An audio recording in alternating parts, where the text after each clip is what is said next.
UFC 283 just took place, and we have a new UFC light heavyweight champion in Jamahal Hill. Plus, so much more happened on this card. So today, I'm going to be giving you every fight that needs to happen after UFC 283. I'm going to do the main card first, and then I'll give you some of the prelim ones if you're interested in that. But man, god damn, bro. I'm going to start off on the main card with the main card opener. Obviously, Johnny Walker just smoked Paul Craig and smoked my predictions. My predictions looked pretty bad on this card, but starting off, I'm going to say Paul Craig needs to fight Khalil Roundtree Jr. again. I think that makes a lot of sense ranking-wise. He's going to need to bounce back soon. And when he's ready to come back, I think Khalil Roundtree Jr. needs to prove that he belongs in the rankings of the UFC light heavyweight division. Especially after that robbery, like that bullshit decision against Dustin Jacoby. So I think this makes a lot of sense ranking-wise. And, I'm sure Khalil Roundtree can have another fight before then. Maybe someone below him in the rankings. And then if he wins, then let's prove yourself against Paul Craig later on in the year, okay? So that's my first fight that I'd make. All right. Moving on quickly, Johnny Walker, as I said, knocked out Paul Craig. He's on a 2-fight winning streak, 2 finishes. He's already top 10 in light heavyweight now. So when you look at the rest of the division, there's not many fights that make sense for him. A lot of these guys are booked up, you know what I mean?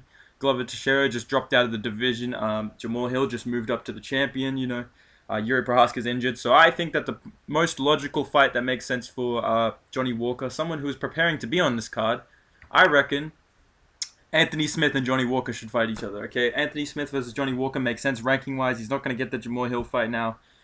Even if Hill lost, I don't think he would have got that fight because they trained together. So I think this makes a lot of sense. Ranking-wise and timeline-wise, Johnny Walker took literally no damage, so he can fight basically whenever Anthony Smith is ready. And I think this makes a lot of sense. Anthony Smith has to defend his spot in the rankings. He just lost to Magomed Ankalaev, and he was about to be the backup for the title fight. Now, he missed weight, so even more. Take this, mate. You take what you get, all right?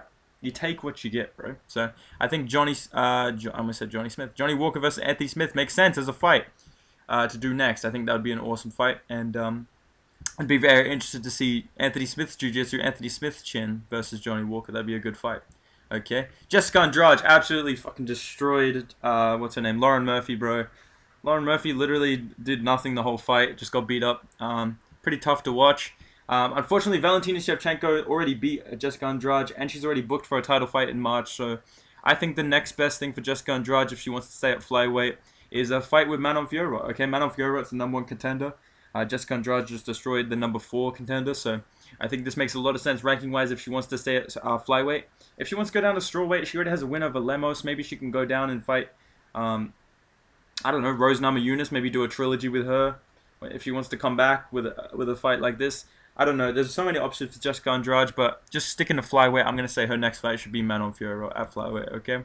So that's my pick for Jessica Andrade. She looked really good. Just absolutely destroyed Lauren Murphy, so not much else to say. I think this makes a lot of sense. Okay, moving on. What was next? Gilbert Burns destroyed Neil Magny in a round. Neil Magny landed literally nothing, okay? Neil Magny, when he's expected to fight, does fucking nothing, so man, I felt really dumb saying like, oh, Magny's like a tough test for Burns after that performance. So, I think Neil Magny deserves a big drop down in the rankings. Obviously, he lost to one of the best guys at welterweight. I'm not going to say we're punishing him for that, but he should definitely fight down in the rankings. And I think all the guys below him, he's either fought them or they're already booked up for March and April type stuff. So I think the winner of a fight that's coming up next month on pay-per-view is a good opponent for, what's his name? Neil Magny. He didn't really take that much damage, which is good for him, so he can kind of fight the winner of this fight, which I think is going to be by knockout. I think we should do Neil Magny versus the winner of Jack Della Maddalena versus Randy Brown, which I think is going to be Jack Della Maddalena. So I think this would be an awesome fight. Let's get Jack Della in the rankings, bro. Okay, put him in against Neil Magny. There's a bit of that intrigue there because Magny's like a grappler. Jack Della Maddalena's got that power. And, I'm a little biased, okay? I am a little biased making this fight, but I think this would be a really good fight, and I think this would be the next step for Jack Della if he beats Randy Brown, especially if he finishes him, because Randy Brown's on a good streak, and he's fought some of the best guys at welterweight. So I think Neil Magny should fight down now and try and build himself back up before he's talking about people above him in the rankings again. So really impressive performance by Gilbert Burns, and Neil Magny really needs a good test. So I think this is a good next step for him, okay? And a good step for Jack Della as well. All right, moving on. Gilbert Burns. Pretty easy. I was going to give him Jorge Masvidal or Bilal, but he called out Colby Covington, so I say let's do it. Okay? You can do Hamza versus Bilal. Okay, Leon and Usman are fighting each other.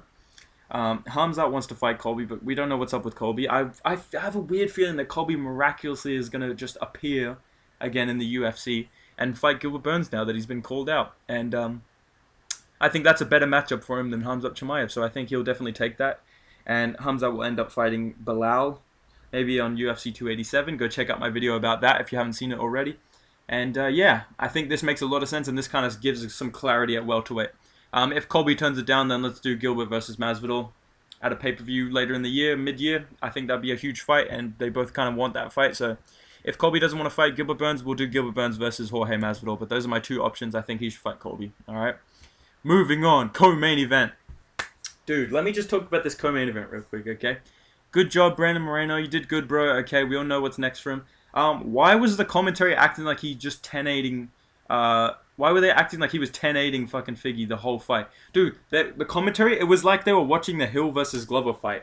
Like, they were like, oh man, Figueiredo's getting just outclassed here. I'm like, what the fuck are you watching, bro? This is as close as all the other fights, dude. Like, Brandon Moreno was winning on the feet. And then he goes to take down Figueiredo. Figueiredo sweeps him, ends up on top, then pulls a guillotine.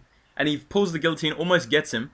As soon as Brandon gets out the guillotine, oh, good takedown here for the interim champ. What the fuck are you talking about, bruh? Dude, DC was so salty as well. I don't know why. Like, Brandon Moreno won. The UFC's golden boy won. But DC was, like, fucking on his nuts the whole fight, dude. It was so cringe, bro. Anyways, it's pretty obvious what's next. All right, Brandon Moreno, now he's the... Oh, sorry. Wrong fight. Sorry, guys. Sorry. Brandon Moreno's next fight. He's the undisputed flyweight champion now. Figueiredo's left the division. It's time to do Alexandre Pantoja versus Brandon Moreno. The rematch, they've already fought each other. Pantoja already beat him by submission, and I'm really looking forward to this fight because I think Pantoja can do the same again. So I say we'll do this on the next, the Izzy versus Pereira card, or whenever Izzy comes back, maybe International Fight Week. We'll do this fight pretty soon, I reckon. So it's only January, so there's heaps of time to get this fight done. I think everyone knows this is next, so not much explaining to do. Okay. Deiveson Figueiredo, though. Now, this is where I had fun when I was thinking about this, because he said he's done at flyweight. He doesn't want to cut the weight. He wants to go up to bantamweight. And I looked at the rankings. I looked long and hard, and I thought, who makes sense for him to fight? Who's not booked? Who would say yes to fighting a flyweight, making their debut in the division? Who's worth Figueiredo fighting? Because he's just lost the UFC championship. It's not like he's like unranked, like he can fight anyone. He kind of does have to fight someone somewhat high up the rankings. And I was like, and who's like a decent matchup against Figueiredo? And I thought, who better than Dominic Cruz versus Deiveson Figueiredo, 5-round main event. Let's do it at some point this year for both of these guys' next fight. Cruz is going to need a bounce back, and I think a smaller opponent, with some deficiencies in his striking game we can see from Brandon Moreno. Quite a powerful guy, but maybe not as powerful at bantamweight, okay? And someone that's kind of susceptible to the takedown being spliced into the striking. I think this is a decent matchup for Dominic Cruz, but I also think this is a very good matchup for Deiveson Figueiredo. And I think the name value is there for him. I think the rankings make sense.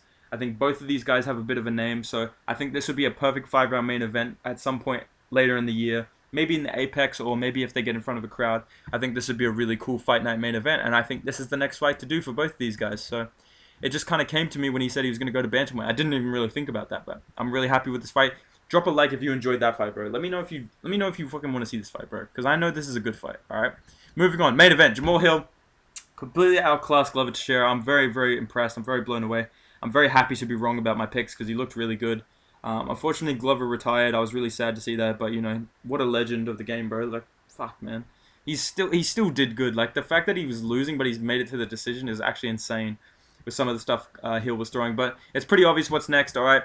Jamahal Hill's going to fight Ankalaev next, or Ankalaev will have to fight Blachowicz maybe soon as a fight night main event, and then the winner of that will get Jamahal Hill middle of the year, maybe like August, September. Sometime around there, probably August, I could say. The winner of Blachowicz versus Ankalaev 2. Or maybe they just throw Ankalaev straight in and it happens sooner. I think regardless, I think the next fight is either Blachowicz or Ankalaev versus Jamahal Hill for the light heavyweight title until Yuri comes back. So that's my main card sorted out, alright? Drop a like if you enjoyed that main card, alright? I'm going to move on to the prelims, alright? So I'm going to go from the early prelims to the main prelims. If you don't care about the prelims, that's all good, bro. Thanks for watching. You got the main card, alright? Make sure you subscribe if you like the main card, alright? But I'm going to move on to the prelims, alright? Ismael, Bonfim, fucking flatline T-Rex. Okay, so he needs a big fight. I think let's do Bonfim versus Drakkar Klose, alright? Drakkar Klose is kind of rebuilding after he lost to Beneil Dariush. He's been fighting some unranked guys. Bonfim just beat one of the best unranked guys in the division, so I think this is a really exciting fight to make. This belongs on the prelims of a pay-per-view. This belongs on, like, the co-main event of a fight night. Like, this is a huge fight in the lightweight division. I think it makes a lot of sense, and I think this would be a perfect next step for Bonfim, because he looked really good, man. I'm really excited to see what he does next, okay? On the other side of that, we've got Terence McKinney. He's going to need a bounce-back fight. I think he has plenty of time, and I say that the winner of this next fight that's happening, I think it's next month, or it's happening quite soon, Jai Herbert versus Ludovic Klein, the winner of that should fight Terence McKinney at some point later in the year. I think that makes a lot of sense ranking-wise and just recovery-wise, letting McKinney kind of rest up. Heal that chin up. You know, I don't think the Paddy fight's on the table now because Paddy Pimblett's on the way up, unfortunately. McKinney just got flatline KO'd, so it's going to be really hard to convince Paddy Pimblett to take that fight when there's so much risk and now there's, like, no reward for him, basically. When he's better off fighting, like, a Tony Ferguson or a Dan Hooker or something. So that fight's kind of off the table, and I think this makes sense ranking-wise. Still an exciting opponent for him. You can still put it on a good spot, especially on a UK card later in the year, maybe. Stay tuned. I'm going to be doing a video about that this week as well. So that's probably a good next move for him, but, you know, tough loss for Terence McKinney. Hopefully he can bounce back because he's a pretty exciting prospect, all right? Moving on, I think in the heavyweight division, yes, Jailton Almeida destroyed Shamil Abdurakhimov. You know, we all kind of knew it was coming, so I think he should move on and fight up in the rankings. Let's go him versus Alexander Romanov, okay? Romanov's coming off his only loss in his career. This makes sense ranking-wise. These are two kind of younger, in quotations, like kind of newer guys to the heavyweight division rankings. Let's put them up against each other. Let's see who's going to move up. And I think Jailton Almeida is going to take it slow and steady up the rankings before he gets some bigger fights. And I think this makes a lot of sense, maybe as like a co-main event on a fight night internationally somewhere. A lot of places you can put this fight, so I think that's probably the most likely fight to happen next because it makes a lot of sense in my opinion. So moving on to the main prelims, okay. Bruno Ferreira knocked out fucking Gregory Rodriguez brutally in round 1. Knocked out Obama in round 1. I think he needs a big fight at middleweight. And you know what? My thoughts are, at middleweight, there's another exciting Brazilian that I want to see him fight. I want to see Bruno Silva versus Ferreira, dude. I think this would be an awesome fight. Silva's coming off a loss to GM3, so he's on the way down, I think. And Bruno Ferreira just knocked out Robocop, one of the highest ranked, kind of unranked middleweight guys. Makes sense ranking wise, and I want to see Ferreira against some of these guys. I want to see if he's the real deal. If that was like a lucky KO, it was a brutal KO. It was an awesome knockout. I want to see him against another exciting guy. So I think this would be an awesome fight on an international pay-per-view, maybe on the prelims, or you know, depending how terrible the card is, maybe on the main card. Because you know the UFC loves their unranked middleweight main card fights. So wherever you want to put this later in the year, not too far away. It's going to be quite soon because Ferreira's just turning around quickly probably after that knockout. But yeah, really excited to see where this guy goes next in middleweight. I think Bruno Silva would be an awesome fight for him. Okay, moving on to my last prelim fight that I want to make. Robocop needs a comeback fight eventually, and I've got him sorted, okay? I'm going to do